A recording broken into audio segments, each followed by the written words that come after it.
എത്രയോ പോലീസുകാരെ കുറിച്ച് ഓരോ ദിവസവും സോഷ്യൽ മീഡിയയിൽ വരുന്നു, നല്ല കാര്യങ്ങൾ ചെയ്തതിനെ കുറിച്ച് ഇങ്ങനെ ഹൈലൈറ്റ് ചെയ്തു. നമ്മളെ കുറിച്ച് ആളുകൾ പറയട്ടെ. കൊട്ടാരക്കര റേഞ്ചിൽ അല്ലെ കൊട്ടാരക്കര റൂറൽ എസ് പി ഓഫീസിന്റെ പരിധിയിലുള്ള ആളുകൾ ഏറ്റവും നല്ല പെരുമാറ്റം കാഴ്ചവെക്കുന്നു. ഒറ്റപ്പാലത്തിന് പോലീസ് ഒരു ഉദ്യോഗസ്ഥനുണ്ട്. ഇപ്പം അദ്ദേഹം തൃശ്ശൂർ ഈസ്റ്റിലാണ്, ഇലക്ഷൻ ട്രാൻസ്ഫറിൽ വന്നു, ഇപ്പം വീണ്ടും മാറും. SHO ആണ് സുജിത്ത്. എത്ര പരാതികൾ വന്നാലും വരുന്ന പരാതിയുടെ 95% അന്ന് തന്നെ പരിഹരിച്ചു വിടും, കേസിലേക്കൊന്നും നടക്കുന്നത്. അത് പാലക്കാടുകാരുടെ ഒരു പ്രത്യേക ക്വാളിറ്റിയും കൂടെയാണ്. പാലക്കാടുകാരനാണ് അദ്ദേഹം. അദ്ദേഹത്തിൻ്റെ കൂടെയുള്ള ആളുകളെല്ലാം അങ്ങനെ തന്നെയാണ്. അദ്ദേഹത്തിൻ്റെ സ്റ്റേഷൻ ISO കിട്ടുന്നതല്ല അദ്ദേഹത്തിന് താല്പര്യം, അതിനപ്പുറം മറ്റുള്ളവർക്ക് ആദ്യം കിട്ടണം, എന്നിട്ട് മതി. അദ്ദേഹത്തിൻ്റെ സ്റ്റേഷൻ ISO ചെയ്ത് കൊടുത്തിരുന്നു. അവിടുത്തെ ഫംഗ്ഷന് ഞങ്ങൾ അത്ഭുതപ്പെട്ട ഒരു കാര്യം, പൊതുജനങ്ങൾ നമ്മുടെ വീടുകളിലൊക്കെ പാലുകാച്ചിനൊക്കെ ഗിഫ്റ്റായിട്ട് വരുന്നില്ലേ, അതുപോലെ പൊതുജനങ്ങൾ ഫാന് സാധനങ്ങളൊക്കെ ആയിട്ട് വരികയാണ്. വാട്ടർ ഫിൽറ്റർ ഓരോരുത്തർ കൊണ്ടുകൊടുക്കുക. ഞാൻ ചോദിച്ചു, ഇതെന്താണ് സംഭവം? ഇതിങ്ങനെയാണ് ഇവിടുത്തെ ആളുകൾ. കാരണം അവിടുത്തെ ആളുകൾക്ക് പോലീസ് സ്റ്റേഷനോട് ഭയങ്കര സ്നേഹമാണ്. ഇന്ന് മുതൽ ഏത് നിമിഷവും ഞങ്ങളുടെ പല സ്ഥലത്തുനിന്ന് വരുന്ന ആളുകൾ പരിശോധനയ്ക്ക് എത്താം.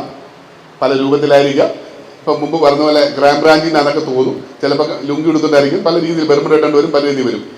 ഇവിടെ ഉള്ള ആളുകളുടെ പെരുമാറ്റം അത് ഇവിടെ തന്നെ വന്ന് പരിശോധിക്കണമെന്നില്ല. പല മേഖലകളിൽ പ്രവർത്തിക്കുന്ന പോലീസുകാരെ കുറിച്ചും പല രീതിയിൽ നമ്മൾ ഇവിടെ ഏറ്റവും വലിയ കാര്യം പെരുമാറ്റം തന്നെയാണ്. ഇതിനെക്കുറിച്ച് അന്വേഷിക്കാം. ഇവിടെ എങ്ങനെ നിങ്ങൾ വൃത്തിയായിട്ട് ഇടുന്നു, ഈ ഓഫീസ് എങ്ങനെ സൂക്ഷിക്കുന്നു എന്നുള്ളത് കൃത്യമായി മോണിറ്റർ ചെയ്യും. എവിടെയെങ്കിലും നിങ്ങൾ ഓരോരുത്തരും ഇരിക്കുന്ന അവരവരുടെ ചെയറും പരിസരവും നോക്കിയാൽ മതി, വേറെ ഒന്നും നോക്കണ്ട. അവരവരിയ്ക്കുന്ന ഭാഗം, അവരവരിയ്ക്കുന്ന ആ ടേബിളും അതിൻ്റെ മുകളിൽ ഇരിക്കുന്ന പേപ്പറുകളും, നമ്മൾ ഉപയോഗിക്കുന്ന ബാത്റൂമുകൾ, നമ്മളുടെ ഡൈനിങ് ഹാൾ, നമ്മളുടെ കിച്ചൺ, ഇതൊക്കെ എല്ലാവരും. ഇത് ശാന്ത ചേച്ചിയുടെ ജോലി, ക്ലീനിങ് സ്റ്റാഫ് ശാന്ത ചേച്ചിയുടെ ജോലിയാണെന്ന് വിചാരിക്കേണ്ട. എല്ലാവർക്കും എടുക്കാം. നടന്നു പോകുമ്പോൾ ഒരു കടലാസ് കഷ്ണം കിടന്നാൽ എടുത്തു മാറ്റാം. ഇവിടെ ഒന്നാന്തരം ഒരു ബിൽഡിംഗ് ഉണ്ട്, അത്യാവശ്യം വേണ്ട സൗകര്യങ്ങളുണ്ട്. ഈ സൗകര്യങ്ങളെ കൃത്യമായിട്ട് ഉപയോഗിക്കേണ്ട രീതിയിൽ ഉപയോഗിച്ചാൽ നമുക്ക് ഇത് ഭംഗിയായി സൂക്ഷിക്കാൻ പറ്റും. എങ്ങനെ ഇത് എൻ്റെ ഓഫീസ്, അന്ന് ഞാൻ പറഞ്ഞില്ലേ, ഇത് എൻ്റെ ഓഫീസ്. ആരുടെ ഓഫീസാണ്? DYSPയുടെ ഓഫീസ് അല്ല, SPയുടെ ഓഫീസ് അല്ല, എൻ്റെ ഓഫീസ് എന്നുള്ളൊരു കരുതലുണ്ടെങ്കിൽ നമുക്കിതിനെ നിലനിർത്താൻ പറ്റും. ആസ്ഥാനത്തിന് ISO എനിക്ക് സന്തോഷമുണ്ട്. പോലീസിൻ്റെ അടുത്ത ഒരു യൂണിറ്റോട് കൂടി സഹകരിക്കുന്നതിന് എനിക്ക് വളരെ സന്തോഷം. ഇത് നിലനിർത്തുമെന്ന് ഞാൻ പ്രതീക്ഷിക്കുന്നു. ഈ ഒരു സ്ഥാപനം, ഇതിൻ്റെ കീഴിലുള്ള മറ്റ് സ്ഥാപനങ്ങളും ഈ നാട്ടിലെ ജനങ്ങൾക്ക് ഒരു ആശ്രയവും ആയി തീരട്ടെ എന്ന് ആഗ്രഹിക്കുന്നു. ജയ് ഹിന്ദ്. കൊല്ലം റൂറൽ പോലീസ് ജില്ലയ്ക്ക് ISO സർട്ടിഫിക്കേഷൻ വന്ന ശ്രീകുമാർ സാറിന് നന്ദി രേഖപ്പെടുത്തുന്നു. ഈ അവസരത്തിൽ അദ്ദേഹം പറഞ്ഞ വിഷയാവതരണത്തിൻ്റെ ഒരു കാര്യം ഞാൻ ഓർക്കുകയാണ്. പലപ്പോഴും പോലീസിൽ പറയാറുള്ള ഒരു കാര്യമാണ്, കുതിരകൾ ഓടിക്കൊണ്ടേയിരിക്കും, ബാക്കി ഭാഗം ഞാൻ പറയുന്നില്ല.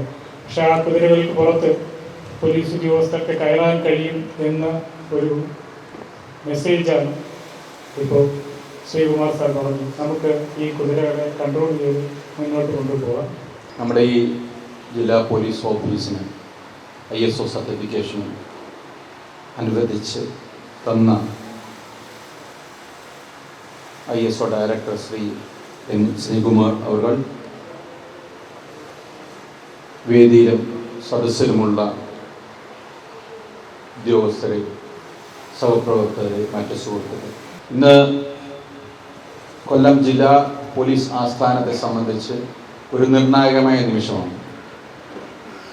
നമുക്കറിയാം, ISO സർട്ടിഫിക്കേഷൻ എന്ന ഒരു മുദ്ര ചാർത്തൽ അദ്ദേഹം ഈ ഡിക്ലറേഷൻ നടത്തിക്കൊണ്ട് പറഞ്ഞതിനെ തുടർന്ന് പറഞ്ഞു, ഇതൊരു ബാധ്യതയാണ്. ശരിയായിരിക്കാം, നമുക്കൊരു ബാധ്യതയാണ്. പക്ഷെ ആ ബാധ്യത നമ്മൾ വളരെ സന്തോഷപൂർവ്വം ഏറ്റെടുക്കുക, അത് പരിപൂർണമായി അതിൻ്റെ പൂർണ്ണതയിൽ തന്നെ കൊണ്ടുപോകുക എന്നൊരു ടാസ്ക്കാണ് നമുക്കുള്ളത്, നമ്മുടെ മുമ്പിലുള്ളത്. എനിക്കറിയാം നിങ്ങളത് ചെയ്യുമെന്നറിയാം. എപ്പോഴും ഒരു കമ്പൽഷൻ അല്ലെങ്കിൽ ഒരു ഡയറക്ഷൻ വരികയാണെങ്കിലാണ് നമ്മളത് ചെയ്യുന്നത്.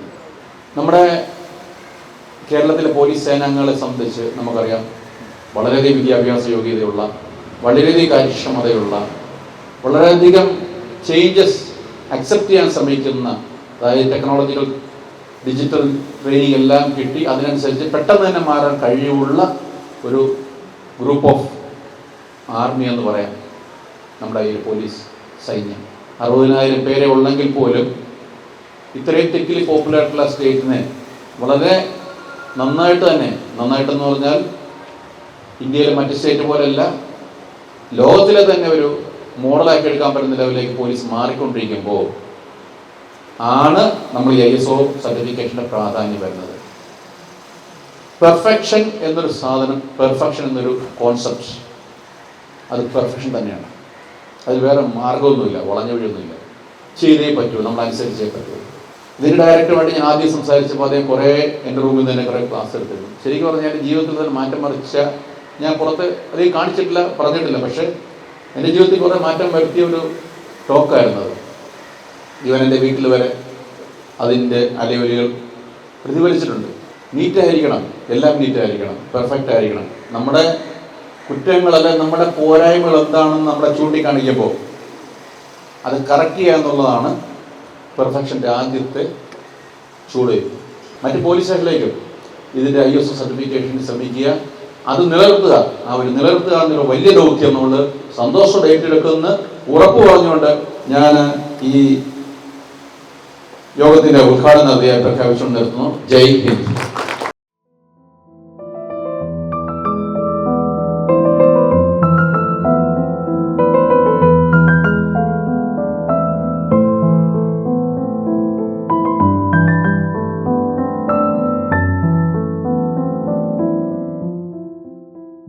ഇത്തരത്തിലൊരു ഇത് കിട്ടുമ്പോൾ നമ്മൾ കുറച്ചും കൂടെ മെച്ചപ്പെട്ട സേവനം ജനത്തിന് കൊടുക്കണം, അല്ലേ?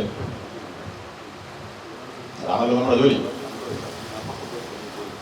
അപ്പം അതിനെ നമ്മൾ നമ്മുടെ മൈൻഡ് സെറ്റിൽ ചെറിയൊരു മാറ്റം വരുത്തി കഴിഞ്ഞാൽ നമുക്ക് പറ്റും. പെർസെപ്ഷൻ മാറിയാണ്. അതെങ്ങനെ പറയുമെന്ന് ചോദിച്ചാൽ, ഉദാഹരണത്തിന് നമ്മൾ മൂന്നാർ വഴി വാഹനം ഓടിച്ച് പോകുന്നു എന്ന് വിചാരിക്കുക. അങ്ങനെ പോകുമ്പോൾ ഈ കാട്ടിലെ മൃഗങ്ങൾ റോഡ് ക്രോസ് ചെയ്യും, അല്ലേ? മാൻ, കുരങ്ങൻ, പന്നി, ഇതൊക്കെ റോഡ് ക്രോസ് ചെയ്യും. അപ്പോൾ നമ്മൾ എന്താ ചിന്തിക്കുക? സാധാരണഗതിയിൽ മലയാളികളായ നമ്മളൊക്കെ ചിന്തിക്കുന്നത് മാൻ റോഡ് ക്രോസ് ചെയ്തു എന്നായിരിക്കും, അല്ലേ? സത്യത്തിൽ മാനാണോ ക്രോസ് ചെയ്തത്? സത്യത്തിൽ ഈ റോഡ് കാടിനെയാണ് ക്രോസ് ചെയ്തത്. മനസ്സിലായില്ലേ? മാൻ റോഡ് ക്രോസ് ചെയ്തു എന്നുള്ളത് ഓക്കെ, പക്ഷേ ശരിക്കും നമ്മൾ മനസ്സിലാക്കേണ്ടത് നമ്മുടെ റോഡ് കാടിനകത്തോട് കയറി പോയതാണ് പ്രശ്നം. അതാണ് ഇഷ്യൂ. അല്ല മാനല്ലേ ക്രോസ് ചെയ്തത്. മാനിലെ ട്രാഫിക് റൂൾസ് എന്ന് പറഞ്ഞോളല്ലോ, അത് അതിൻ്റെ പറഞ്ഞു പോകുന്നതാണ്. നമ്മുടെ റോഡുകൾ കാട് ക്രോസ് ചെയ്തപ്പോഴാണ് മാനിനെ ഇത് ക്രോസ് ചെയ്യേണ്ടി വന്നത്. ഇന്ന് ഈ ഓഫീസിൽ ഇവിടെ ജോലി ചെയ്യുന്ന കാലഘട്ടത്തിൽ ഈ അവാർഡ് വാങ്ങാൻ കഴിഞ്ഞത് അതിയായ സന്തോഷമുണ്ട്.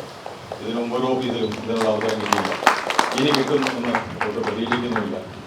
ഇതിൽ പങ്കാളിയാകാൻ കഴിഞ്ഞതിൽ, നിങ്ങളോട് ഒരു മിനിറ്റ് സംസാരിക്കാൻ കഴിഞ്ഞതിൽ അതിയായ സന്തോഷമുണ്ട്. എന്തായാലും നമ്മുടെ ഓഫീസിന് ഇങ്ങനെ ഒരു ISO സ്റ്റാൻഡേർഡിലേക്ക് ഉയർത്തപ്പെടുകയും ആ ഒരു സർട്ടിഫിക്കറ്റ് ഇന്ന് വിതരണം ചെയ്യുകയും ചെയ്തിട്ടുള്ളതാണ്. നമ്മുടെ എല്ലാവരുടെയും ഉത്തരവാദിത്തമാണ് ആ സർട്ടിഫിക്കറ്റിൽ പ്രകാരമുള്ള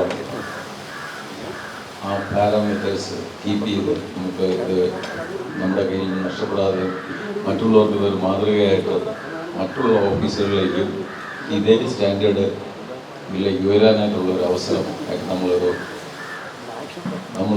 റോൾ മോഡലായിട്ട് മുന്നോട്ട് പോകണമെന്നാണ് എനിക്ക് ഇതിൽ പറയാനുള്ളത്. അതിനുവേണ്ടിയുള്ള എല്ലാ ശ്രമവും നമ്മുടെ എല്ലാവരുടെയും ഭാഗത്തുനിന്ന് ഉണ്ടാകുമെന്ന് ഉറപ്പുവരുത്തണം. എല്ലാവർക്കും ഇതിൻ്റെ ഒരു ഗുണമുണ്ടാകട്ടെ എന്ന് ആശംസിക്കാൻ നന്ദി, നമസ്കാരം. നമ്മൾ ജോലി ചെയ്ത നമ്മുടെ ഓഫീസർ നമ്മുടെ അഭിമാനത്തെ, നമ്മുടെ ആത്മാഭിമാനത്തെ ഉയർത്തിപ്പിടിക്കുന്ന ഒരു സാഹചര്യം ഉളവാക്കുന്നതാണ്. ഞാൻ മുമ്പ് ഇവിടെ കൊട്ടാരക്കര DSP അടിക്കുന്ന സമയത്ത് അന്ന് റൂറൽ DP എന്നുള്ളത് എല്ലാവർക്കും അറിയാം. ഇവിടെ മെജോറിറ്റി ആൾക്കാർക്ക് അറിയാമായിരുന്നു. ഒരു വാടക കെട്ടിടമായിരുന്നു. നമ്മളെല്ലാവരും അവിടെയാണ് എല്ലാ കാര്യങ്ങളും പോയിക്കൊണ്ടിരിക്കുന്നത്. അതിൻ്റെ ഒരു ലിമിറ്റേഷൻ നമുക്ക് എല്ലാവർക്കും അറിയാം. അവിടെ ജോലി ചെയ്യുന്ന സമയത്ത് അവിടെ നിന്ന് നമുക്കൊരു പുതിയൊരു ഓഫീസിലോട്ട്, ഇത്തരത്തിലുള്ള വലിയൊരു ഓഫീസ് സംവിധാനത്തിലോട്ട് ഇപ്പോൾ മാറി നമുക്ക് സൗകര്യങ്ങളെല്ലാം കിട്ടിയില്ല. വിശാലമായ പാർക്കിംഗ് ആവട്ടെ, അതിനെല്ലാ സംവിധാനങ്ങളും കൂടി നമുക്കൊരു ഓഫീസ് കിട്ടിയിരിക്കുന്നത് പോലെ റൂറൽ DP എന്നായിരുന്നു. അപ്പോൾ അത് നമ്മുടെ ആത്മാഭിമാനത്തെ നമ്മളെ കാണാൻ പറ്റുന്ന നമ്മുടെ സുഹൃത്തുക്കളെയും നമ്മളെ കുറിച്ചുള്ള ഇംപ്രഷൻസ് കൂടുതലാണ്. അത് സ്വാഭാവികമായിട്ട് ഇവിടെ പലരും പറഞ്ഞ പോലെ നമ്മുടെ പ്രവർത്തനങ്ങളെയും പ്രവർത്തനങ്ങളുടെ അനന്തര ഫലത്തിലും അതിൻ്റെ റിഫ്ലക്ഷൻ ഉണ്ടാകും. ഇവിടെ ശ്രീമാർ സാറ് പറഞ്ഞതുപോലെ ഇത് നമുക്കൊരു ബാധ്യതയാണ് ഇങ്ങനൊരു സർട്ടിഫിക്കറ്റ് നമുക്ക് കിട്ടുന്നത്. നമ്മളിതിനൊരു ചലഞ്ചായിട്ട് തന്നെ എടുക്കുക. ആ ചലഞ്ച് നമ്മൾ ഏറ്റെടുക്കേണ്ടത് നമ്മുടെ ഒരു ജീവിത ശൈലിയുടെ ഒരു ഭാഗമാക്കി എടുക്കുക. കൊല്ലം റൂറൽ ജില്ലാ പോലീസ് ആസ്ഥാനത്തിന് ISO സർട്ടിഫിക്കേഷൻ നമുക്ക് ലഭിച്ചിട്ടുണ്ട്. നമുക്കറിയാം, കേരളത്തിലെ ഏറ്റവും മനോഹരമായ ഒരു പോലീസ് ഓഫീസാണ് നമ്മുടെ ഈ കൊല്ലം റൂറൽ ജില്ലാ പോലീസ് കാര്യാലയം. വിശാലമായ പാർക്കിംഗ് സംവിധാനവും ബാക്കി എല്ലാ അറ്റ്മോസ്ഫിയറും ഇവിടെ ഉണ്ട്. എല്ലാവരും ആഗ്രഹിക്കുന്നത് നമ്മൾ പ്രവർത്തിക്കുന്ന സ്ഥാപനം ഇതുപോലെ ആകണമെന്നുള്ളതാണ്. നമ്മൾ ജനസേവകരാണ്. ജനങ്ങൾക്ക് സേവനം നൽകാൻ വേണ്ടിയിട്ട് നമ്മളെ തിരഞ്ഞെടുത്തിരിക്കുക. അവർക്ക് നമ്മുടെ ഓഫീസിൽ വരുമ്പോഴേ ശരിക്കും ഒരു പോസിറ്റീവ് എനർജി കിട്ടണം. അപ്പൊ അത് കിട്ടണമെങ്കിൽ തീർച്ചയായിട്ടും നമ്മൾ ഇരിക്കുന്ന സ്ഥാപനങ്ങളും ആ ഒരു അറ്റ്മോസ്ഫിയർ തന്നെ ഉണ്ടാവണം. പക്ഷെ നമുക്കറിയാം, ഏറ്റവും കൂടുതൽ ബുദ്ധിമുട്ട് അനുഭവിക്കുന്ന ആൾക്കാരാണ് പോലീസ് സ്റ്റേഷനിലോട്ട് വരുന്നത്. പക്ഷെ ഇവിടെ വരുമ്പോഴേ ഇവിടെ നമ്മൾ മിക്ക പോലീസ് സ്റ്റേഷനിലും നമുക്കറിയാം ഒരു നെഗറ്റീവ് എനർജിയാണ് ഉണ്ടാകുന്നത്. അല്ലെ, നമ്മുടെ സ്റ്റേഷന്റെ ഫ്രണ്ടിൽ തന്നെ നൂറുകണക്കിന് വാഹനങ്ങൾ ആക്സിഡന്റ് പറ്റിയതും അങ്ങനെ അത് കാണുമ്പോൾ തന്നെ ശരിക്കും വരുന്നയാളുടെ ഒരു നെഗറ്റീവ് അവരെ ഒരു ബുദ്ധിമുട്ടോടുകൂടിയാണ് ഇങ്ങോട്ട് വരുന്നത്. ഇവിടെ വരുമ്പോൾ വീണ്ടും ആ ഒരു അറ്റ്മോസ്ഫിയറും ഒരു ഇതാണ്. അവിടെയാണ് നമ്മളും പ്രവർത്തിക്കുന്നത്. അപ്പൊ അവിടെ നമ്മൾക്കറിയാം വളരെയധികം സംഘർഷം ഉള്ള ഒരു വിഭാഗമാണ് പോലീസ് ഉദ്യോഗസ്ഥർ. നമ്മുടെ ഡ്യൂട്ടിയുടെ നേച്ചർ. അവിടെ നമ്മുടെ മാൻ പവറിന്റെ ഷോർട്ടേജും മറ്റു നിരവധി സങ്കീർണമായ കാര്യങ്ങൾ നമ്മൾ കൈകാര്യം ചെയ്യേണ്ടതായിട്ട് വരുമ്പോഴേ നമ്മൾ ഓട്ടോമാറ്റിക്കലായിട്ട് ഇമോഷൻ ആകുന്നുണ്ട് പല പോലീസ് ഉദ്യോഗസ്ഥർ. അപ്പോൾ വരുന്നവർക്ക് വേണ്ടത്ര പരിഗണന പലപ്പോഴും നമുക്ക് ലഭിക്കാതെ പോകുന്നു. അപ്പോഴത് കാരണം നമ്മളെ ഇവിടെയുള്ള ആ സിസ്റ്റം തന്നെയാണ്. അപ്പൊ ആദ്യം നമ്മൾ മാറണം. അതിന് നമ്മുടെ ഭൗതിക സാഹചര്യങ്ങൾ മെച്ചപ്പെടുത്തേണ്ടതിന്റെ ആവശ്യകത വളരെ കൂടുതലാണ്.